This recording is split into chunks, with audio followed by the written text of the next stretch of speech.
Welcome to my channel.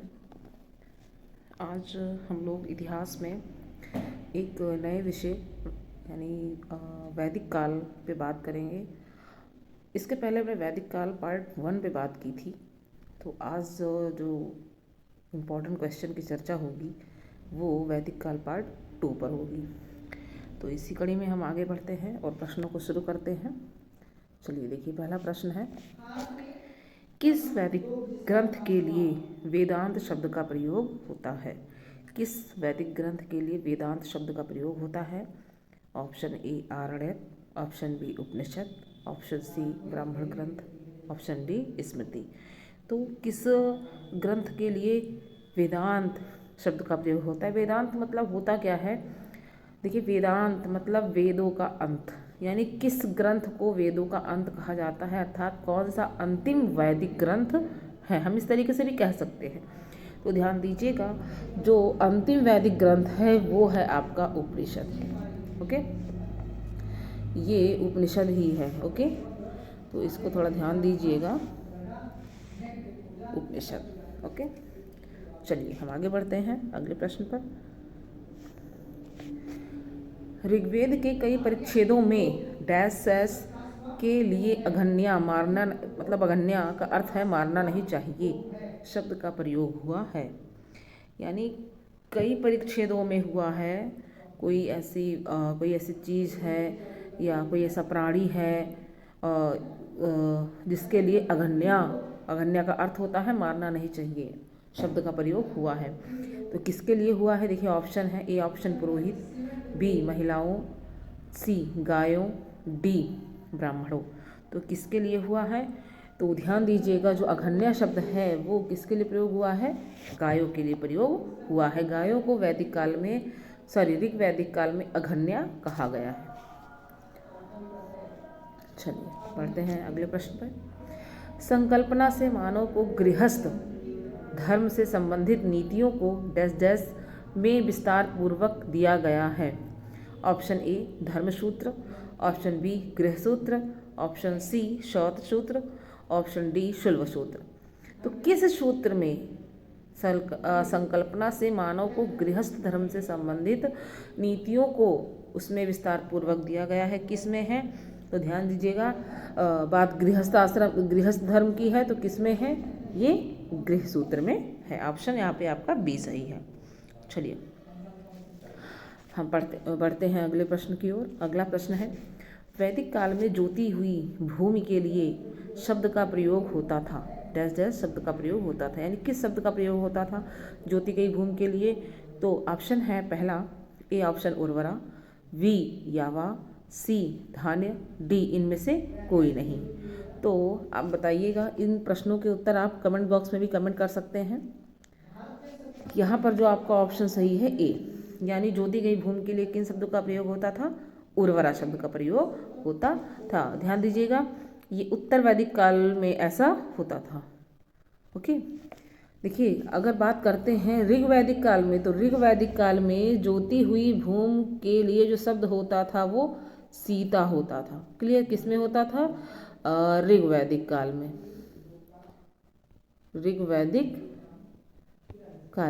वैदिक काल में सीता शब्द प्रयोग होता था। लेकिन देखिए पूरी वैदिक काल बताया गया है, यहाँ पर अगर वैदिक काल बताया गया, ऑप्शन में सीता है नहीं तो उर्वरा ही लगाएंगे। लेकिन ध्यान दीजिएगा, उर्वरा जो हुआ था वो उत्तर वैदिक काल में हुआ था। क्लियर? कहीं भी क्वेश्चन आपसे पूछ लिया गया तो उत्तर वैदिक काल में उर्वरा और ऋग वैदिक काल में सीता शब्द का प्रयोग होता है। चलिए बढ़ते हैं अगले प्रश्न की ओर। किस देवी का उल्लेख ऋग्वेद में नहीं है? ओके, देखिए ये एक कूट वाला प्रश्न है। अक्सर परीक्षाओं में अब ऐसे ही प्रश्न पूछे जाते हैं। पीसीएस में तो ज़्यादा तौर से पूछे जाते हैं, पीसीएस में भी, नेट में भी। तो देखिए ये भी एक प्रश्न है। इसमें देखिए कुछ कूट दिए गए हैं, ऑप्शन ए मतलब 1 2 3 4 करके, और आपका जो मेन ऑप्शन है वो नीचे दिया गया है। तो देखिए किस देवी का उल्लेख ऋग्वेद में नहीं है? ए में है सीता, 1 में, 2 में तारावती, 3 उषा, 4 अदिति। तो सही कूट है। अब आपको बताना है कौन सी देवी का उल्लेख नहीं है। तो देखिए ऑप्शन ए में है 1, ऑप्शन बी 1 और 2, ऑप्शन सी 1, 2 और 4, या ऑप्शन डी 2।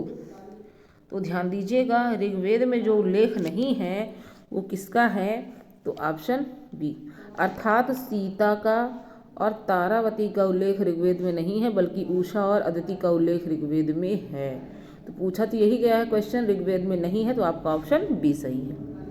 चलिए अगला प्रश्न, रामायणीय संहिता संबद्ध है, किस वेद से संबद्ध है? देखिए ऑप्शन में आपके वेद ही हैं, तो ऑप्शन ए ऋग्वेद से, बी यजुर्वेद से, सी सामवेद से, डी अथर्ववेद से। तो आप इस प्रश्न का उत्तर कमेंट बॉक्स में भी दीजिएगा, वहाँ भी जाके बता दीजिएगा। अगर आपको आता है, नहीं आता है तो आप वीडियो को देखिए, इसको देखिए और जानिए।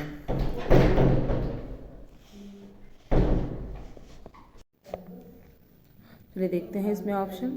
तो जो आपका ऑप्शन यहाँ पे सही है वो क्या ऑप्शन सही है, क्लियर? तो पहला है Rigveda, A option, B option है यजुर्वेद, सी है सामवेद, या डी ऑप्शन है अथर्ववेद। तो जो रामायणीय संहिता संबद्ध है वो किससे संबद्ध है, तो वो सामवेद से संबद्ध है। ओके, यहाँ आपका जो ऑप्शन सही है वो तीसरा सही है। चलिए हम बढ़ते हैं अगले प्रश्न की ओर। देखिए अगला प्रश्न है, किस विवाह में वधू का पुरोहित के साथ विवाह कर दिया जाता था? ऑप्शन ए आर्ष विवाह, ऑप्शन बी देव विवाह, ऑप्शन सी ब्रह्म विवाह, या ऑप्शन डी प्रजापति विवाह। यानी किस विवाह में वधू का जो पुरोहित यानी पंडित होते थे उन्हीं के साथ विवाह कर दिया जाता था? तो इसमें जो आपका ऑप्शन सही है वो ऑप्शन सही है आपका ऑप्शन बी, ओके, देव विवाह। देव विवाह में ही वधू का जो विवाह है वो पुरोहित के साथ कर दिया जाता था। देखिए ऐसा कहा गया है कि धार्मिक अनुष्ठान के मूल रूप में अपनी कन्या को दान में देना देव विवाह कहलाता था। क्लियर? वही बात आई ना कि जब पुरोहित जो पंडित होता था वो यज्ञ करने या पूजा पाठ करने के लिए, धार्मिक अनुष्ठान करने के लिए जब आता था तो दान के रूप में ही कन्या दे दी जाती थी। तो इसको क्या कहा जाता था? इसको देव विवाह कहा जाता था। चलिए देखिए अगला प्रश्न, प्राचीन भारतीय 16 संस्कारों में प्रथम संस्कार कौन सा था? प्रथम संस्कार कौन सा है? देखिए इसमें 4 ऑप्शन दिए गए हैं, ए पुंसवन, बी नामकरण, सी गर्भाधान, डी जातकरण। तो देखिएगा जो 16 संस्कार हैं, 16 संस्कार में पहला संस्कार, देखिए जो 16 संस्कार हैं ये जन्म से लेकर मृत्यु तक के, जो मनुष्य जन्म लेता है फिर उसके मृत्यु तक के, अर्थात उसके जन्म का भी एक संस्कार है और मृत्यु का भी जो अंत्येष्टि संस्कार होता है वो भी 16 संस्कार में ही शामिल है। तो शुरू कहाँ से होता है? तो ध्यान दीजिएगा, जो मनुष्य का जन्म होता है तो वो कहाँ से, आई मीन गर्भाधान। तो जब ये पहला यानी जब वो गर्भ में होता है तभी से ही संस्कार वो शुरू हो जाते हैं। तो यहाँ पर जो आपका ऑप्शन सही है वो सी ऑप्शन है, यानी पहला ऑप्शन है जो गर्भाधान होता है। क्लियर? जैसे महिलाएं जब प्रेग्नेंट होती हैं तो 7-8 महीने पर उनकी गोद भराई एक संस्कार होता है, तो वही एक गर्भाधान संस्कार होता है। क्लियर? तो ये सारी चीज़ें होती हैं। चलिए अगला क्वेश्चन है, निम्न में से कौन सा युग सुमेलित नहीं है? क्लियर? देखिए यहाँ पे वेद और उसके सामने, वेदों के सामने जोड़े मिलाए गए हैं उनको उपवेद के साथ में। देखिए एक तरफ वेद है, दूसरी तरफ उसके उपवेद हैं, उसके यहाँ पे युग बनाए गए हैं। तो कौन सा युग आपका सुमेलित नहीं है वो बताना है। तो आपका ऑप्शन ए सामवेद, इसका जो युग बना है गंधर्व वेद। तो देखिए ये ऑप्शन आपका सही है, सॉरी मतलब ये सही है, इसमें कोई गलती नहीं है, ये सही सुमेलित है। फिर आपका अगला ऑप्शन आता है बी अथर्ववेद शिलवेद, ये भी आपका सही सुमेलित है। ऋग्वेद तंत्रवेद, देखिए ये आपका गलत है, क्योंकि जो ऋग्वेद का उपवेद होता है वो होता है आयुर्वेद। क्लियर? ऋग्वेद का जो वेद होता है उपवेद होता है वो आयुर्वेद होता है। ऑप्शन आपका यहाँ सी सही है, क्योंकि सी सुमेलित नहीं है। देखिए डी भी आपका यजुर्वेद का उपवेद धनुर्वेद होता है, ये भी सही है। अर्थात कहने का मतलब है यहाँ पे जो आपका ऑप्शन सही है वो सी सही है। ओके, अगला प्रश्न, कौन 3 ऋणों के सिद्धांत में समाहित नहीं है? ऑप्शन ए पुत्र ऋण, बी ऑप्शन पितृ ऋण, सी ऑप्शन ऋषि ऋण या गुरु ऋण, डी ऑप्शन देव ऋण। तो देखिए वैदिक काल में 3 ऋण बताए गए थे, उनमें से कौन है जो उस ऋण में नहीं है? तो ध्यान दीजिएगा, पुत्र ऋण नहीं होता है। ओके, देखिए पितृ ऋण होता है, ऋषि ऋण होता है, ऋषि ऋण को गुरु ऋण भी कहते हैं, और देव ऋण होता है, पुत्र ऋण नहीं होता है। तो ऑप्शन आपका ए सही है, ये उसमें समाहित नहीं है। अगला प्रश्न है, निम्न में से किस वैदिक देवता का नाम बोगच कोई अभिलेख में नहीं मिलता है? ऑप्शन ए इंद्र, बी अग्नि, सी मित्र, डी वरुण। तो किस देवता का नाम है जो बोगच कोई में नहीं मिलता है? तो ध्यान दीजिएगा, देखिए यहाँ पर जो चारों एग्जाम्पल हैं वो ऋग वैदिक काल के देवता है। ये ध्यान दीजिएगा, ये मैंने वैदिक काल पार्ट 1 में भी इस क्वेश्चन पे एक ऐसा ही क्वेश्चन वहाँ पे था, वैदिक काल के देवताओं के बारे में बताया गया। तो ध्यान दीजिएगा, इंद्र, अग्नि, मित्र और वरुण ये ऋग वैदिक काल के महत्वपूर्ण देवता हैं। क्लियर? लेकिन जो बोगच कोई अभिलेख है उसमें एक देवता का नाम नहीं है, वो क्या है? अग्नि। अग्नि के जो जगह पे वो नाम है वहाँ पर बोगच कोई अभिलेख में वो किसका है? नासत्य का। तो इंद्र, नासत्य, मित्र, वरुण, इंद्र, मित्र, वरुण, नासत्य। क्लियर? ये 4 देवता बोगच कोई अभिलेख के हैं। ओके, और इंद्र, मित्र, अग्नि और वरुण ये किसके हैं? ऋग्वैदिक काल के हैं। तो ये हो गया बोगच कोई अभिलेख में किसका अभिलेख, किस देवता का नाम नहीं है? तो आपका ऑप्शन बी अग्नि। अग्नि का नाम नहीं है, अग्नि की जगह पे किसका नाम है? नासत्य का नाम है। और ध्यान दीजिएगा, बोगच कोई अभिलेख आपका किस ईस्वी का है? तो ये 1400 ईसा पूर्व का है, ये ध्यान दीजिएगा। ओके, 1400 ईसा पूर्व का है, जो कहाँ मिला है? एशिया माइनर में मिला है। चलिए अगला प्रश्न, वैदिक साहित्य का प्राचीनतम ग्रंथ कौन सा है? देखिए वैदिक साहित्य का प्राचीनतम ग्रंथ तो कौन सा है? यहाँ पे ऑप्शन आपका ए ही सही है, ऋग्वेद। क्योंकि सबसे पहले वैदिक काल में जो ग्रंथ की रचना हुई है वो क्या है? ऋग्वेद है। चलिए अगला प्रश्न, ऋग्वैदिक काल का सर्वशक्तिमान देवता था, सर्वशक्तिमान देवता था कौन था? ए अग्नि, बी सोम, सी इंद्र, डी वरुण। तो यहाँ पर जो आपका ऑप्शन सही है वो सी सही है, जो इंद्र था वो ऋग्वैदिक काल का सर्वशक्तिमान देवता था। अगला बढ़ते हैं, वैदिक आर्यों का प्रमुख भोजन क्या था? अगला प्रश्न है, ऑप्शन ए जौ और चावल, ऑप्शन बी सब्जियां और फल, ऑप्शन डी दूध और डेयरी उत्पाद, ऑप्शन डी, देखिए यहाँ पे ये थोड़ा सा मिस्टेक हो गया है, ये नहीं होना चाहिए, इसकी जगह पे यहाँ पे जौ है। क्लियर? क्या है? जौ। जौ, तो जौ, दूध, डेयरी उत्पाद, सब्जियां और फल। तो इसमें से आपका कौन सा ऑप्शन सही है? तो देखिए जो ऋग्वैदिक काल के देवताओं का प्रमुख भोजन था तो आपका ऑप्शन डी सही है। देखिए वो जौ का भी प्रयोग करते थे, दूध का भी, डेयरी उत्पादों का भी, सब्जियों का भी और फलों का भी। तो ऑप्शन आपका डी यहाँ पर सही है। अगला प्रश्न, भारतीय राष्ट्रीय प्रतीक चिन्ह में अंकित सत्यमेव जयते यहाँ से लिया गया है। अब यहाँ से अर्थात कहाँ से लिया गया है देखते हैं। Option A Brihadaranyaka Upanishad, B Aitareya Upanishad, C Mundaka Upanishad, D Kena Upanishad. तो सत्यमेव जयते कहाँ से लिया गया है? तो ऑप्शन आपका सी सही है, मुंडक उपनिषद से लिया गया है। चलिए अगला प्रश्न है, तमसो माँ ज्योतिर्गमय किस उपनिषद में है? किस उपनिषद में है? तमसो माँ ज्योतिर्गमय किस उपनिषद में है? तो किस उपनिषद में है? तो पहला ऑप्शन देखिए Brihadaranyaka Upanishad, B Aitareya Upanishad, C Mundaka Upanishad, D Kena Upanishad. तो तमसो माँ ज्योतिर्गमय किस ऑप्शन में है? देखिए आपका यहाँ पे ऑप्शन ए सही है, अर्थात ये किस में है? बृहदारण्यक उपनिषद में है। क्लियर? ध्यान दीजिएगा, अभी इसके पहले जो प्रश्न हुआ था ये सत्यमेव जयते, सत्यमेव जयते कहाँ है? ये मुंडक उपनिषद में था। ये बहुत इंपॉर्टेंट क्वेश्चन है, बहुत आता है, ध्यान दीजिएगा इसको। और जो तमसोमा ज्योतिर्गमय है ये कहाँ है, बृहदारण्यक उपनिषद में है। और एक और है वाक्य जो है अस्तोमा सद्गमय, ये 3 वाक्य ज़्यादा पूछे जाते हैं। ओके, अस्तोमा सद्गमय ये कहाँ है। अब बात आती है ये कहाँ है, तो ध्यान दीजिएगा ये कहाँ है, ये ऋग्वेद में है। इसलिए बता रही क्योंकि 2 की बात हो गई, तीसरा ये है।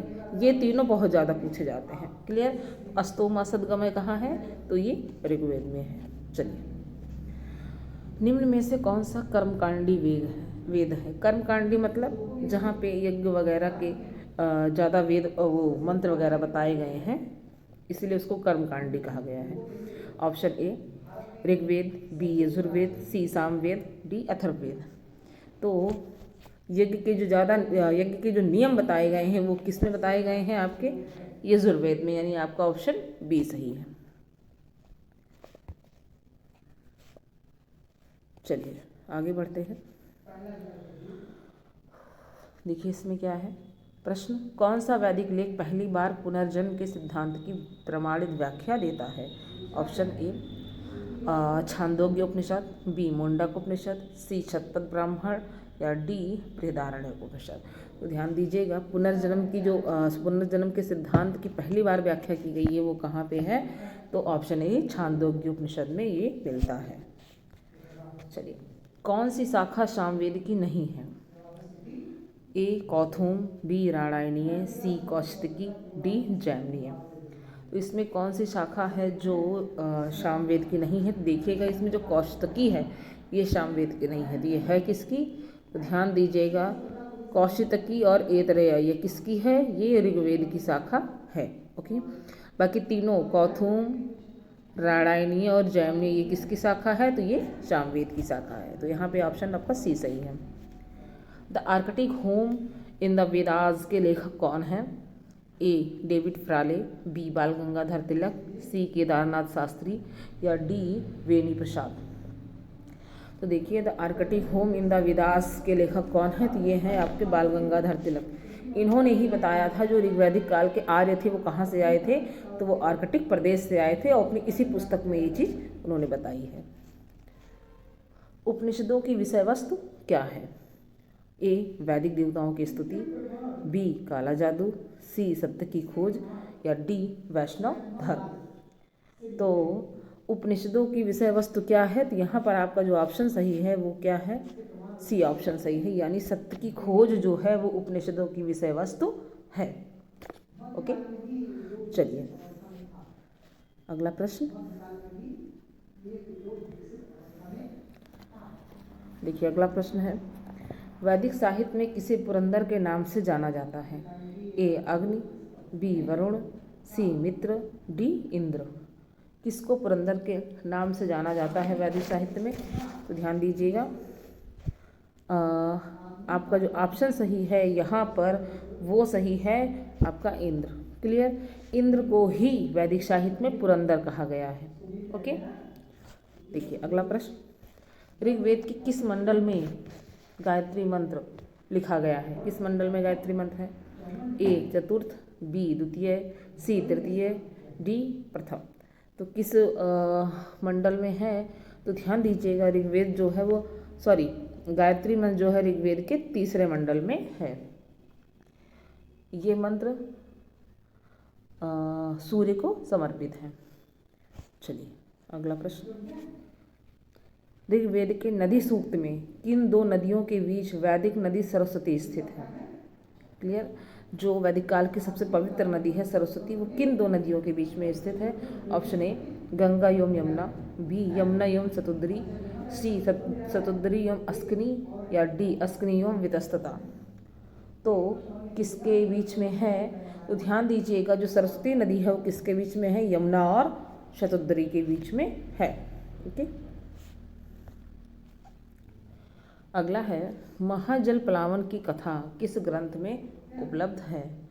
ऑप्शन ए ऋग्वेद, बी वाजस्नेयी संहिता, सी शतपथ ब्राह्मण, या डी ऐतरेय ब्राह्मण। तो जल प्लावन की जो कथा है वो कहाँ है, तो ध्यान दीजिएगा वो कथा है शतपथ ब्राह्मण में, अर्थात जो आपका ऑप्शन है वो सी वाला ऑप्शन सही है। ओके, देखिए इसमें जल प्लावन की घटना भी है शतपथ ब्राह्मण में, और इसमें पुनर्जन्म का सिद्धांत भी है। क्लियर, इसमें पुरुरवा और उर्वशी का जो के बीच में जो आख्यान हुआ था, व्याख्या हुई थी, वो भी है। क्लियर, ये सारी चीज़ें यहाँ पर है। अगला प्रश्न है, याज्ञवल्क्य मैत्रेयी का दार्शनिक संवाद किस उपनिषद में वर्णित है। क्लियर, किस उपनिषद में वर्णित है। Option A Brihadaranyaka, B Shvetashvar, सी छांदोग्य या डी कौशितकी। तो ये संवाद कहाँ पर है, तो ध्यान दीजिएगा ये संवाद आपका पहला ऑप्शन यानी बृहदारण्यक उपनिषद में है। ओके, चलिए अगला प्रश्न, किस ग्रंथ में अवतारवाद की चर्चा की गई है। ए ऐतरेय ब्राह्मण, बी कौशितकी उपनिषद में, सी मनुस्मृति या डी भगवत गीता। तो किस ग्रंथ में अवतारवाद की चर्चा की गई है, तो ध्यान दीजिएगा आपका ऑप्शन यहाँ पे चौथा सही है, अर्थात भगवत गीता में अवतारवाद की चर्चा की गई है। क्लियर, चलिए अगला प्रश्न है,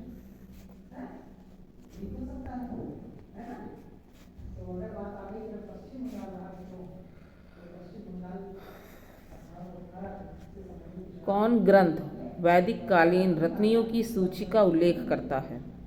okay, option A Shatapatha Brahmana, B जबालोपनिषद, सी मनुस्मृति या डी अथर्ववेद। तो जो यहाँ पे आपका ऑप्शन सही है वो है पहला ऑप्शन। क्लियर, शतपथ ब्राह्मण में ही वैदिक कालीन रत्नियों की सूची का उल्लेख मिलता है। क्लियर, रत्नियाँ क्या होती हैं, तो एक वैदिक काल में के उस समय जो राज्य थे वहाँ पर जो उच्च पदाधिकारियों जो होते थे उन्हीं को रत्नी कहा जाता था। ओके, जो उच्च पदाधिकारी होते थे। क्लियर, और शतपथ ब्राह्मण में इनकी संख्या 12 बताई गई है। ओके, चलिए वैदिक काल में निष्क क्या है। ए सिक्का, बी संस्था, सी आभूषण, डी जाति। तो वैदिक काल में निष्क क्या है, तो ध्यान दीजिएगा निष्क जो है वो एक यहाँ पे आभूषण है। ओके, और निष्क कैसा आभूषण था, तो ये सोने का था, सोने का। क्लियर, यानी ये किस धातु का बना था, तो सोना, सोना धातु का है, और निष्क जो है वो एक गले में पहनने वाला आभूषण है। क्लियर, आगे आपको अगर जब आप मौर्य वंश में पढ़ते हैं तो वहाँ निष्क नामक एक सिक्का है, वो अलग है। क्लियर, देखिए निष्क वहाँ पर भी है। वैदिक काल में निष्क क्या है, तो सोने का आभूषण है, लेकिन मौर्य काल में निष्क क्या है, तो सोने का सिक्का है। ये ध्यान दीजिएगा। चलिए अगला प्रश्न, कौन सा वेद अंशतः गद्य में लिखा गया है। क्लियर, अंशतः गद्य में कहने का मतलब है थोड़ा सा गद्य में लिखा गया है, अर्थात इसका मतलब है कि वो गद्य और थोड़ा सा गद्य और थोड़ा सा पद्य में लिखा गया है। तो कौन सा वेद है। Option A Rigveda, B Yajurveda, C Samaveda, D Atharvaveda. तो ध्यान दीजिएगा जो गद्य और पद्य में लिखे गए वेद है वो कौन सा है, यजुर्वेद है। क्लियर, यजुर्वेद गद्य और पद्य दोनों में लिखा गया है। चलिए देखिए इसके दो भाग हैं यजुर्वेद के, एक कृष्ण यजुर्वेद है, दूसरा शुक्ल यजुर्वेद है। तो जो इसका कृष्ण यजुर्वेद भाग है वो गद्य में है और शुक्ल यजुर्वेद भाग पद्य में है, ये ध्यान दीजिएगा। चलिए